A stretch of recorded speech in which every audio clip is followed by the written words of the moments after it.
Thank you for joining us. Taking time out of your busy day to join in. We really appreciate you being here. I'm Heather Mason, NBDA President. Thank you for taking part in today's event. This is a very special presentation that we have arranged to highlight the key findings from our 150-page consumer research brand report. You can find the complete report in both brand and retailer versions on the NBDA website. So it's nice to be here. We have a esteemed panel joining us. Rochelle Scatlin is the NBDA Development Director. She's joined us as well. Rochelle, anything on the tech side for our participants today?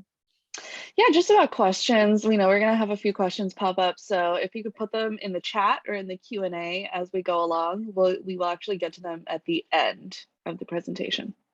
Perfect. Yeah, use our chat function as we go along. I'm sure there'll be lots of questions popping up.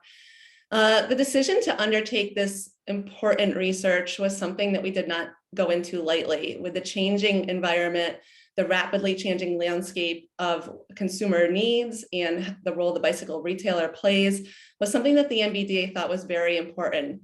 And this project was only made possible with the effort of our sponsors and friends of the National Bicycle Dealers Association. And I'm pleased to be joined here today by the experts and brand sponsors who made this important report possible. And I'd like to give a warm welcome. We have Keith Storey. He is the president at Sports Marketing Surveys, who did the analysis and presentation of the report.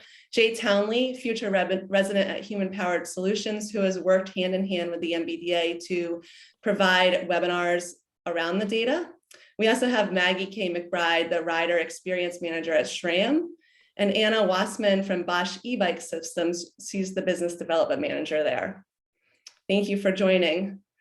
So the format for today's presentation will be that each one of our guests will present their findings and key takeaways for you on slides that have not previously been shown in any of our webinars to date. Our hope is that this fantastic overview gives you greater insight to the data contained within the report. From here, I will call our first expert, Jay Townley. He will share his few slides or a slide on the synopsis of the data that really stood out to him. Jay, would you like to go ahead? Thank you, Heather. Welcome.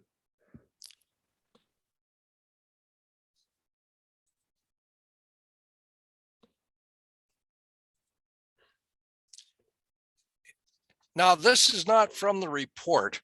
As I explained to Heather in the group, this is the cover of the $5,000 report, the bicycle buying consumer research study that the NBDA funded and produced with the help of Keith Storey and his gang at Sports Marketing Research.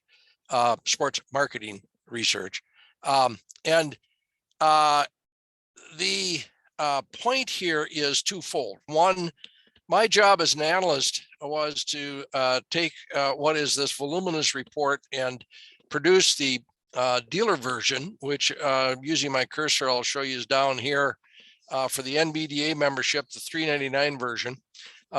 In doing that, I've also looked at what an analyst can get out of this research in a couple of areas that are extremely interesting to me, and just wanted to share them with you.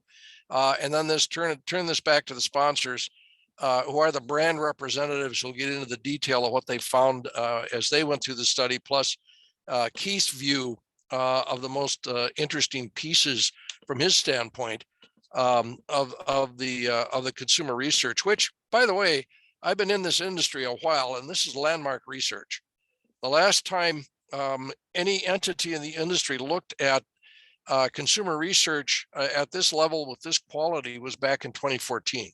And this is timely and much needed. And as part of what I saw in this data that goes to what's occurring, which is unprecedented change in our market, are two things. One, if you go through the data and really look at it, you'll see a shift and be able to pick it up very nicely in channels of distribution. And what I'm referring to specifically here is the rise of direct-to-consumer pure plays, not the recent entries into direct-to-consumer, but the direct-to-consumer pure plays, particularly in the e-bike portion of the market. The second piece that stuck out to me from an analytical standpoint goes to the consumer preferences and perceptions. And we can do in the industry all we want to do in marketing, everything that we try to do from the standpoint of getting the consumer to see product the way we do. But at the end of the day, it's the consumer perception, which this report covers in detail, that really counts. It's what is the consumer perceiving, and then how will the consumer act on that relative to their intents to purchase, and intention to purchase going forward. One of the trends that stuck out to me was both the brand preferences and also the style type and the style preferences that consumers expressed in numerous ways in the study. And by that, I mean specifically, we were able to find a consumer preference for a block of 20-inch wheel fat tire e-bike product in the 3 and 4-inch diameter tire size that Heather and the NBDA have worked very hard at trying to define specifically, but these are essentially urban and recreational product. And the other piece is that thanks to e-bikes in particular, the American consumer, the male consumer, is no longer hung up on a men's bike or a lady's bike. You now have step-through bikes, and it's perfectly fine for a male to get on a bicycle with what we call a step-through frame, what back in the day we used to call ladies' frames. And so those are some of the major pieces I saw as the data took me through this adventure and this journey of the 2021 consumer and how they've changed from the consumer that I looked at and knew pre-pandemic into 2019. So with that, Heather, that's my contribution to beginning the discussion. Thank you so much, Jay. With that, I'd like to turn it over to Bosch e-bike systems business development manager, Anna Wassman. Anna. Thanks, Heather. Thanks, Jay. Let me present my screen. All right. While I'm doing that, and let me know when you can see it. Hi, everyone. I am Anna Wassman from Bosch e-bike systems, and I am the business development manager there. Just a little bit of background about myself. Part of my role here is I focus on market research and intelligence gathering and use this with some of these insights to see how we can integrate the trends and industry knowledge that we're seeing into business development opportunities to continue to support the growth of e-bikes. For some of you who may not be as familiar with Bosch, we are a global technology company of over 130 years of experience with products that range from automotive parts to power tools to home appliances, wiper blades, sensors, and more. You may even know if you turn your phone a certain way, that little sensor that could possibly be Bosch. And at Bosch e-bike systems, we kind of combined all this technology and our expertise in motors, battery technology, sensor technology, and developed kind of the Bosch e-bike system. And today we're continuing to develop these products and integrating even more technology into our e-bike systems. So for today, I have 2 slides I want to share. And first is on this, the e-bike cyclist overall. So in the full NBDA report that you can see, of course, this is just one slide from it. But in the overall report, you see that 47.7% of cyclists started or returned to cycling during the pandemic. If we look specifically at this e-bike cyclist, we can see that the percentage really that only started cycling within this e-bike segment was higher at that 33.2% just from beginning to start here. And as you can see, even more males and females have been beginning to cycle with e-bikes here. And I found this really interesting just because we see that this really encompasses that new cyclist that is interested in e-bikes. And we see e-bikes kind of as that new trigger to get started cycling. And so from what we can learn from this data combined with other data that we've seen over the years is that we see it's that fun factor that really makes e-bikes sticky in the market. And once people kind of have that e-bike ride experience, they are having fun while they're riding further distances and for longer durations. So on top of that, we also then end up seeing a higher conversion rate too after their first ride. So of course, we've also seen, combined with this, and I think what kind of led to some of these new riders too, was there's been a big push for e-bikes in the media, and this has really led to the adoption and promotion of e-bikes. And from the NBDA data, we've also seen that not only has there been a return or, that new start to bicycling within e-biking, but it's really started to help these new users broaden and open up the cycling community. So that being said, as another part of this NBDA study that I'm not sharing right now, there was that question of like, who influenced them to start cycling and what does that look like? And we see really in this e-bike segment specifically, and also that new cyclist segment as part of the study, that it was really the friends and the parents that were most influential in getting people started. And so with this new e-bike cyclist, they were encouraged by friends and family, and then they're in turn going to continue to invite friends and family to participate due to, these lower barriers to entry into e-biking and that fun factor that really keeps them riding together. So really what we see in this area specifically, and why I wanted to point out this slide, was that there really is more potential for growth in these new e-bike riders. And it's important that we kind of foster building this up and increase a more diverse cycling community, and just keeping these new e-bike riders in mind as they are coming into the cycling community and interacting with them, at your local bike shop, and encouraging them and welcoming them into the cycling community, because this is an area that we think will continue to grow. So with that, there we go. The next slide I wanted to share was kind of what does that future purchase path look like, or just, what are people's future purchase intentions? And when we look at this data, I think we can kind of highlight that, within the next 12 months to 2 years, we've really seen that people are interested in purchasing their next e-bike. Of course, I think we've all seen that in 2020 and 2021, there was this big increase in the purchase of bikes and e-bikes. And then that in turn has led to this question of, is this a bike boom, and when will this party stop? However, I think this implies that, this e-bike boom is just a boom and it's going to stop. However, I think that we're far from the peak of e-bikes. As I mentioned, at Bosch, we have this German heritage. And so for us, we always kind of look to Europe as a North Star for what we aspire to achieve in the US market. And comparing where we are now in the US market with what we see in Europe from their, trajectory, we see that there's so much potential for our market to continue to grow, and we're just at the beginning here. And ultimately that we're just not even near the peak of where we can end up with these future purchases. An example from this is just if we've looked at countries like the Netherlands, and we now see e-bikes accounting for more than 50% of the total bicycle market overall. And while their market in 2021 was a little bit down, this was mostly due to delivery problems or the corona pandemic. But even with this decrease, I think we can still look at them as kind of like this guiding country for how we could be in the US market. So, ultimately, the US has a long way to grow, especially in our electrification rate. I think we are currently estimating around 6 to 7% of the bikes sold are electric, so still a much smaller portion than that 50% of the Netherlands here.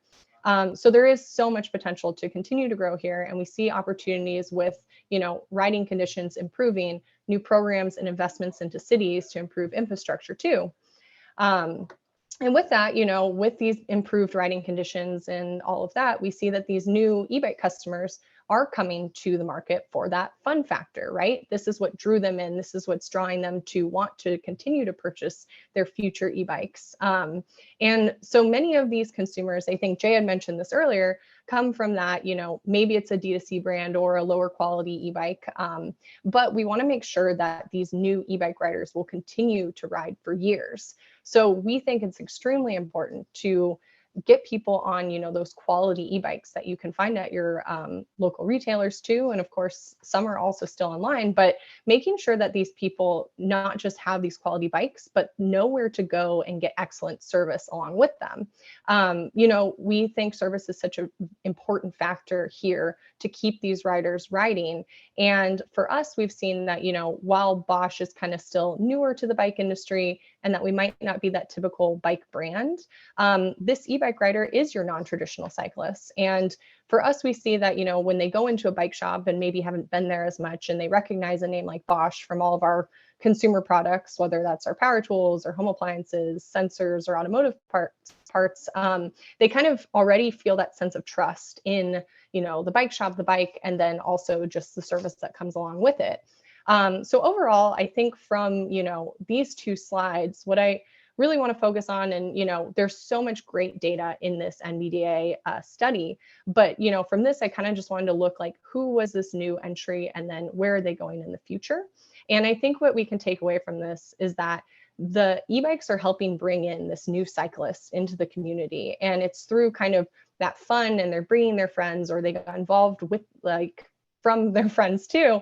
And I think this really fosters the growth of a more diverse cycling culture. So we need to continue to welcome and support that in the industry too.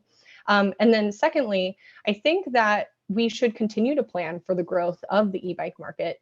Just as we can see from this slide, we're just at the beginning of this, and we see this boom, but we're still expecting some sort of peak. And I think that will happen within the next 2 years and beyond too. So not just the most immediate future, but beyond that. And I think we should really be ready for these customers to continue coming into local bike shops and, helping them get up to speed in cycling for a very long time. So that was kind of what I wanted to share, my takeaways from this study. And of course, there's so much more that you can find within the full NBDA study. So thank you. Thank you, Anna. I love the slides that you selected. And, as Anna indicates, the study does have a complete section dedicated to e-bikes. Further in there is where people plan to intend to purchase and what price range. There's so much data in there. And it was great to work with you and the Bosch team in curating the questions that we included in the survey to get this data that is so important for the industry. So let me turn it over to Maggie Kay McBride with SRAM. She is the Rider Experience Manager, and she's going to present a few slides on behalf of SRAM. Thanks so much, Heather, and thanks, Anna. That was awesome. Great insight, and it ties directly into the first slide that I chose to highlight. So I'm Maggie Kay McBride. I work here at SRAM's Rider Experience Manager. I've been with SRAM for about 11 years now, and I've had different roles throughout SRAM. More recently is the Rider Experience role, is a new role within SRAM as we look at expanding and solving needs and pain points of the riders. So the first slide I selected, I wanted to highlight more emphasis on the left-hand side of how do I get your bike serviced? How do you get your bike serviced? What we've noticed with riders is this trend doesn't vary too extremely as far as how many are capable of doing the work themselves or taking it to a local bike shop or having their friend or family work on it. But one thing I wanted to point out here is as an industry, I think we have huge opportunity and to empower riders by education. And as we're continually bringing out new product on every level of the bicycle industry, it tends to be difficult for people to keep up with the new standards or new tools that are needed. As we're adding more electrical with the e-bike mentioned, electronic components that we manufacture, there's a lot more to the maintenance and just being up on the recent standards. So you may have purchased a bike 3 or 4 years ago, and now when you go to purchase a bike, it's completely different on how you maintain it to some degree. So there's a lot of opportunity to making sure that we're empowering the riders with current education, but just maintaining that relationship with them. And then also as an industry, the partner channels are extremely important. So your local bike shop, they're servicing riders who have bikes that are 4, 5, 6 years old, and they're also servicing riders who have bikes that they just purchased that were just product that was just released. It's a lot of information for a dealer to try to juggle and maintain all the latest standards. There's a lot of opportunity through the digital world to have that easily accessible. So they're not always having to either turn someone down or maybe make not the best decisions when servicing product. I think this is a huge opportunity for everyone within the partner channels. So whether it's OE, the manufacturer, the distributors, or the dealers, to be working together to find easier solutions and improve that experience as a whole, because it will keep the riders riding.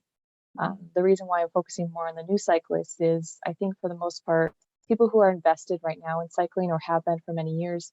They've worked through the barriers or around them or have come up with other solutions. They're a little more patient.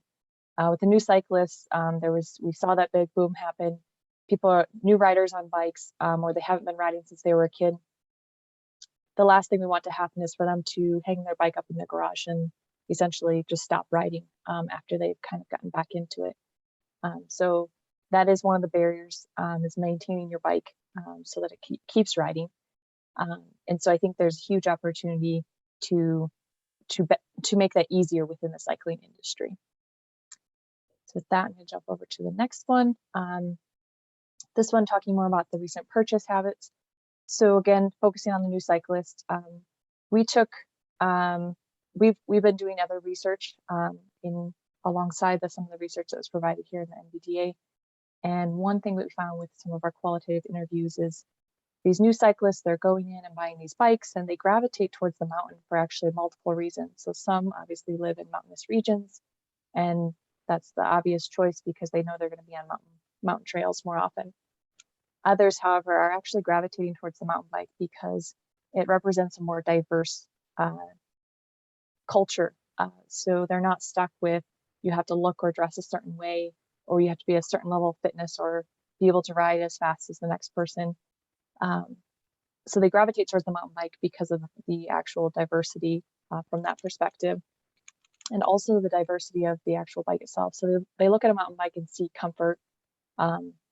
And I think it's just, there's definitely opportunity that these riders don't always live near mountain regions. So we've talked to riders that are in the middle of some large cities and they're still gravitating towards mountain bike. And the reason why they think mountain bike is the only option is because they want something that can go on trails, but still go through the neighborhood, go ride with their friends and family, and not realizing that, for example, a gravel bike or other types of bikes that we're building now that didn't really have a discipline, even just a few years ago, are actually becoming more and more available. And so again, going back to the education, like educating riders that there's actually more than just mountain and road bikes. There's more diverse types of bikes that fit the type of riding they want to do. And so I think there's an opportunity at the dealer level as you have these new riders walking in the shop, taking time and educating them to say like, okay, you're looking at this mountain bike, but did you know that this other bike actually solves for those needs? And the diversity in cycling in general, I think there's definitely some major shifts that are happening, and I think we need to continue that momentum to help riders feel more welcome and not feel like they have to look or dress a certain way just to ride a bike and have fun. And I think that the gravel segment, even though it's called gravel and is implying a certain type of road condition, that is a very diverse, and people are gravitating towards that because of the diversity and inclusion that is in that discipline that isn't really reflected as heavily on road, and to some degree not as heavily on mountain. So just making riders aware that each of the disciplines are more diverse, but really finding that bike that meets the needs of the rider.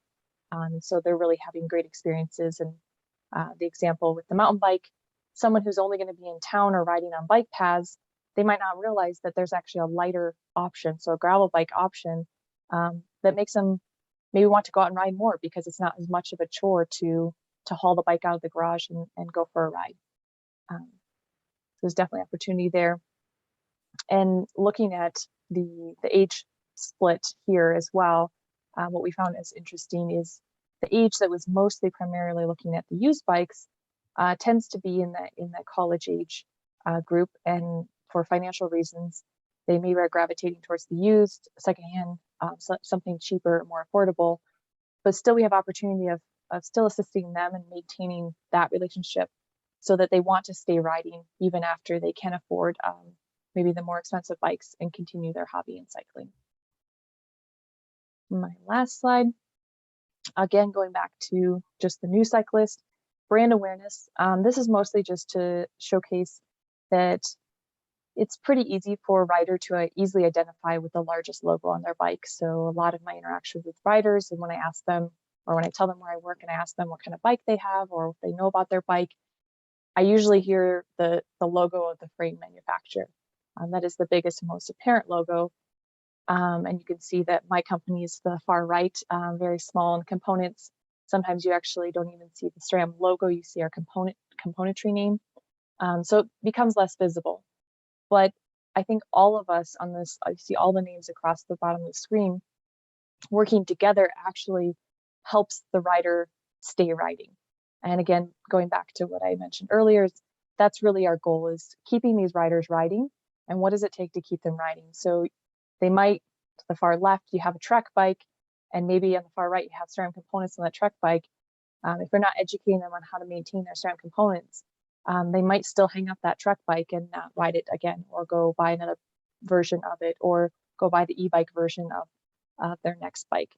And so this one, I just want to mostly highlight and emphasize that there's a lot within the industry that we can work together to elevate and educate and empower the new riders. And what we do to do that will help our current riders as well, because they are looking for that amount of education and information, and a lot more people are gravitating towards the brands themselves and relying on the digital assets, so our websites and our YouTube channel and everything. So those are my 3 points that I wanted to pull out of these slides. And thanks again to the NBDA. There's a lot of information on all these slides, so it was a difficult choice to choose which ones we wanted to do, but thank you very much for your time. Thank you, Maggie. I love how how each person is choosing their individual slides, and the insights and the takeaways that you're presenting. It's a way of looking at the data that even myself or Jay or Keith, we haven't previously looked at. So everyone sees something different. I love the idea of unity and working together collaboratively as an industry. Thank you, Maggie, so much. Let's conclude with Keith Storey, our data lead and executor of the project. Any slides that you feel have not been shown yet that you would like to leave us with? I would. You can see that. Yeah, I mean, as you said, there's a lot of slides. I think we got to about 250 or something. I mean, so it's really difficult to pick which ones to present, but I think Anna and Maggie did a great job at presenting like the new cyclists and e-bike cyclists. But I think the thing also to point out is we did 2,500 cyclists, so it's all cyclists. And what I've decided to present was really what we do as a research technique that we call segmentation or a cluster analysis, which is where we take behavioral data, we take demographic data, and we take, I'm just getting the magic pointer out. Okay, here we go. Behavioral, and we add in demographic. So then we do this statistical technique called a cluster analysis, and we come up with typically 5 segments. And they all come with various sort of names. But I think the key is really that we're trying to, as marketers, define segments with similar attitudes and behavior so that we know how to communicate and we know what sort of messages are likely to resonate with each segment. So that's what we did. And then we came up with 5. It's the 5 segment solution. I've hidden some of this.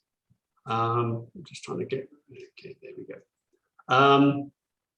So these were our 5 segments that we came up with. We came up with enthusiasts and early adopters, new wave high frequency, diverse new cyclists, family cyclists, and senior exercise and fitness cyclists. Now, the model that we use is a thing called crossing the chasm. And the idea behind it really is that in the first 2, you have the early adopters and the early majority. And typically these will be the primary customers in the specialty channel, whether we're doing this in tennis or we're doing it in running. This is the way this worked. And it's interesting to note that this first group, although it's only in the green circles, we've got percent of cyclists. So there's 10% of cyclists, but they spend a huge amount of money. So they're 54% of all spend amongst the cyclists that we interviewed. And then we add this to the new wave high frequency, which are actually 9% of the spend. And then we've got a lot of these people past the chasm. And typically why it's called the chasm is that once you pass the chasm, heading in this direction to the right, you've got to start talking about different things. So whereas for the first two groups, they're more likely to look at things like technology and performance. When we get down into these groups, they typically are less likely to buy in specialty channels, but more likely to buy in mass merchants and chain sporting goods. And then when you get down to my favorite, the senior exercise and fitness, they're the oldest group, but they're also the lowest spend. And we were doing this in another sport, and we called this group the thrifty 60s because they participate to quite a high frequency, but they don't like spending any money. So what we really do with this segmentation is we come up with is descriptors. So these are the affluent, high spending, cycling fanatics, high use of independent bike dealers, and they buy premium brands. And I think following on the e-bike section is, I think we were fairly surprised that everybody wants to buy e-bikes, and it's not just older people, it's not just rec. And talking to the enthusiasts and early adopters, it helps them cycle longer if they have an e-bike. And there are so many different e-bikes available that there's an e-bike for everybody, whether you're a serious cyclist or just a leisure cyclist or a commuter. And second group, the new ways high frequency, they are fairly young, they're high frequency, and this is where a lot of commuters are coming in. So these are the people that have perhaps returned to cycling or come back to cycling and decided that it will be a good way for me to get to work.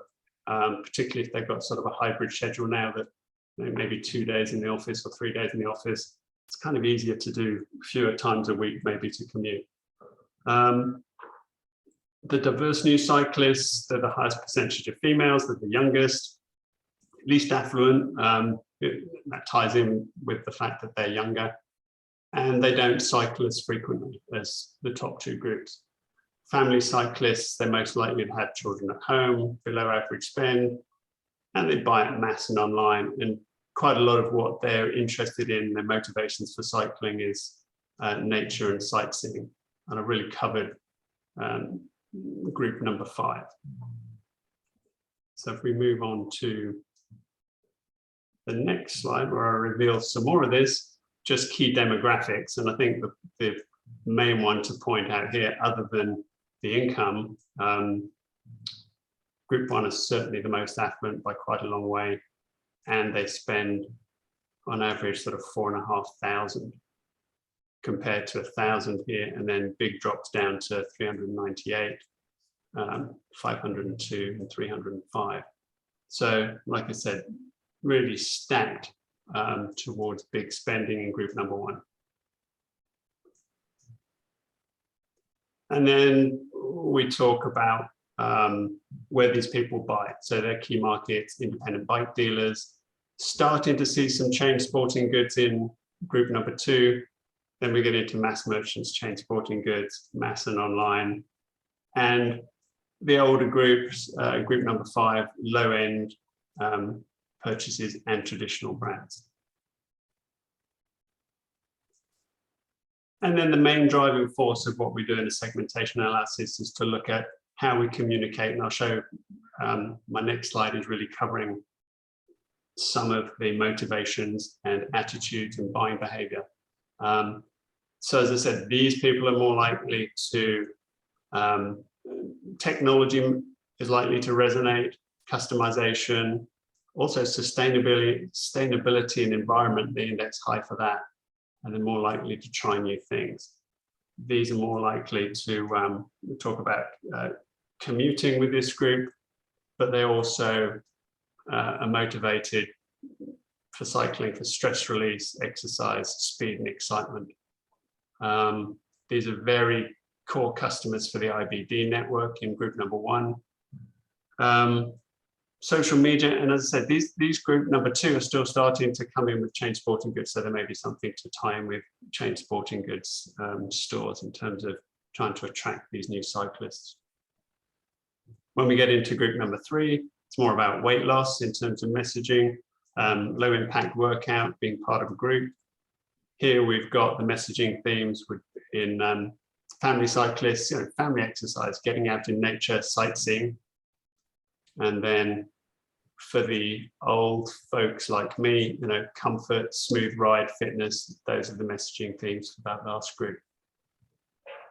So I just got actually one more slide, which looks at buying criteria for these 2 groups. And I've just picked out group number 1 and group number 2. So the enthusiasts and early adopters and the new wave high frequency.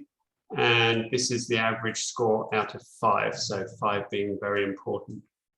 So if we look at group number 1, most important, build quality, quality components, comfort and performance. Group number 2 on the other hand is comfort is higher, performance, smooth ride.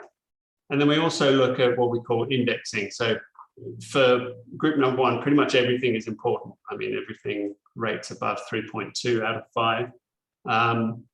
But we pick out which ones are over-indexing compared to the rest of the sample. So group number 1 also over-indexed for sustainable brand, technology, the actual brand itself, whether the product is customizable.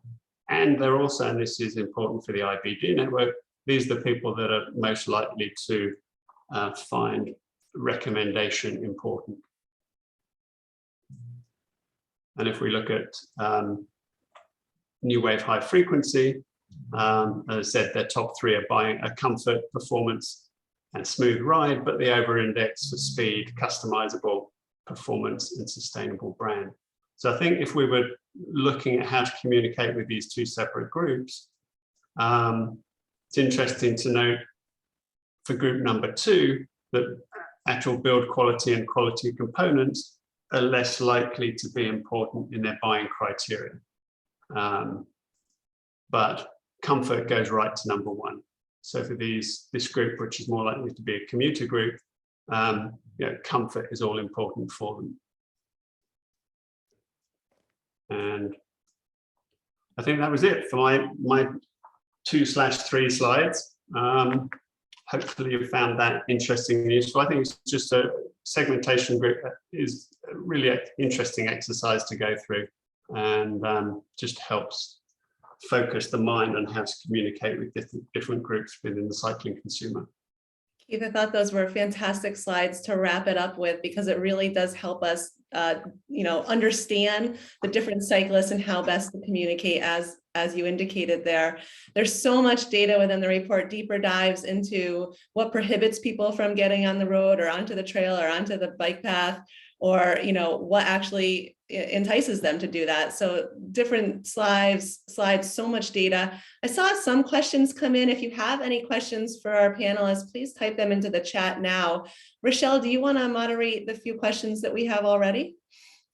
Yeah, so we have one question that came in while Maggie was presenting her slides. On slide 130, somebody asked, what's the definition used for bike maintenance in that data? And Maggie, if you can't speak to this, we could get Keith to jump in too.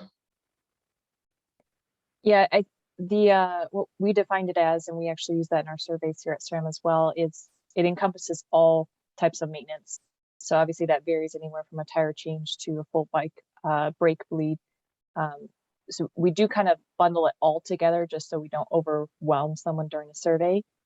So some people are probably answering that they're doing it themselves because they can do basic maintenance. But in the end, if they're still going to a bike shop for more high technical maintenance, they're likely obviously selecting that one. And I think that's why we see a lot of the family and friend choices, because of that reason, that they might be able to change their own tire, but they're probably going to their friend for other maintenance that they didn't want to take to a bike shop for some reason. But Keith, if you have more to add to that. Yeah, no, I think that nails it. Excellent. Thank you, Maggie. Any other questions while we have everyone here? Not just yet. Maybe we'll give them one more minute. But if anybody has any questions who's watching the recording, or if it comes to you later on today, feel free to send them to info@nbda.com and we'll pass it along to Jay or Keith or whoever is best for answering that specific question, and we'll make sure we get it answered. We did have several come in. First one is, what is the preferred purchase preference for consumers, e-com or in-store? Maybe we'll let Keith summarize the data, or Jay in that regard. I'd have to dig out the specific slide. Off the top of my head, e-commerce wasn't the first one. I think if you were to do just a straight e-com against all in-store would still be ahead. Is that right, Jay, from your report? Yeah. Yeah, brick and mortar was ahead, and you got to parse it out according to the type. But e-commerce, when you aggregate all of the different pieces of it, is just below 20%, which works out, as Maggie and Anna know, that works out where the direct consumer and online overall has grown, just in the 20% range. Perfect. And then the next question is probably for Keith. What was the sample size on the research? It was 2,500 adult cyclists. Perfect. And Michelle, I can share a screen here quickly on the last question. So here we see future purchase traditional bike. This is just a quick screen I pulled up. I wanted to share quickly, but to the past question, independent bicycle retail you see out on top here, and then further down. I'll leave this on a second so you can look at this. Okay, Rochelle, go ahead. Thank you. Okay, so the next question is on slide 149, which again, Maggie presented on. How do you explain that a direct-to-consumer brand like Canyon that's fairly recent in the US market places higher than long-established brands like Giant or Specialized? Yeah, one element of that is the way they've actually watched the market of consumer in general, and people do want to buy more direct from brands, so they leverage that. Also, I think they're within the cycling industry. We tend to trend behind other trends. We're a little bit slower to adopt, whether it's direct to consumer purchases or other elements. And I think riders really just wanted the bike, and they wanted it as quickly as possible. And they wanted it at their doorstep. And I think there's other e-commerce avenues that provide that for other industries. And so I think when Canyon opened stores and said, hey, that's how you can purchase from us as well, riders gravitate towards that because it was still the high quality of the bikes, but it was the ease and the modern way of purchasing through online, and just basically arriving right at your doorstep, ready to ride. So I think that's why they gained so much traction, and you can see that Trek and Specialized are following that trend and opening up their B2C for that exact reason. Thank you. Thank you. Okay, looks like one more question about the people who were surveyed for it. The question is, how were those 2,500 cyclists chosen for the report? Yep, good question. So we carry out the country's largest sports participation study. It's called the Physical Activity Council Study, which we do 18,000 interviews a year. And from that, we know there's the profile of cyclists in terms of age, gender, income, region. So we set quotas for each group, age, gender, income, region, and applied that to our sample. And we use a sampling company, a well-recognized panel provider, and that's how we feed out the interviews. And we expect to get them back in those sort of proportions. And we did. It was really pretty close to our quotas that we set. All right, and then Jay, a question probably for you. I thought fat tire e-bikes are quite popular. Why is it not included in the type of bike ranking list?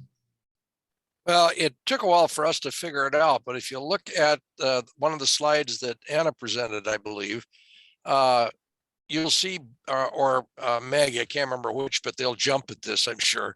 You'll notice BMX is high up, just below. That was Maggie, I think, in your slides, where you show mountain bike #1, and then right below that was BMX. And it took a while in sorting through the detail to determine that consumer perceptions of a BMX included the 20-inch, 3-inch, and 4-inch and e-bikes, because the cross match comes when you get into the data specifically in the e-bike category, and we were able to figure out that was part of the perception issue.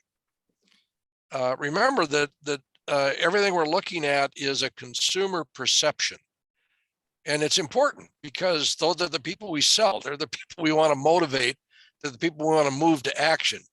But what we're getting is their perception. So it took us a while to parse the data and go through it, but that's essentially what we found is the 20-inch fat tire e-bike in a consumer's mind, when you look at perception, a lot of it fell into, it's a BMX.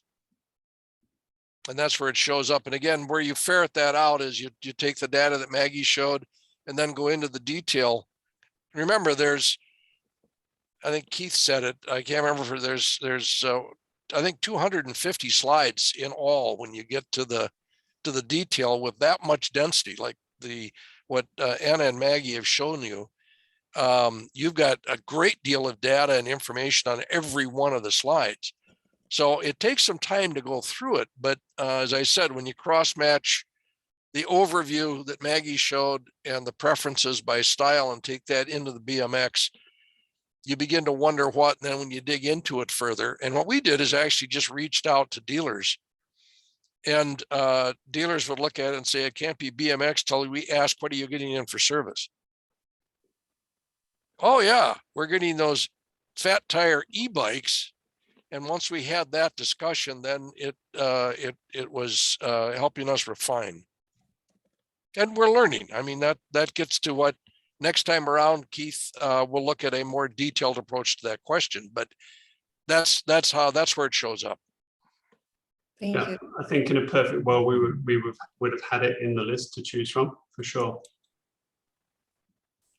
Excellent. Well, thank you everyone for attending. It's been a pleasure having our sponsors join us today. We did record today, so if you'd like to see a recording to share with your colleagues, we'll have it posted online in the NBDA member account, member resources area. A reminder, the report is available in both retailer and brand versions on the NBDA website. Any more additional questions, as Rochelle said, info@nbda.com, and we will get them to Keith or Jay or Maggie or Anna or the right person, I promise.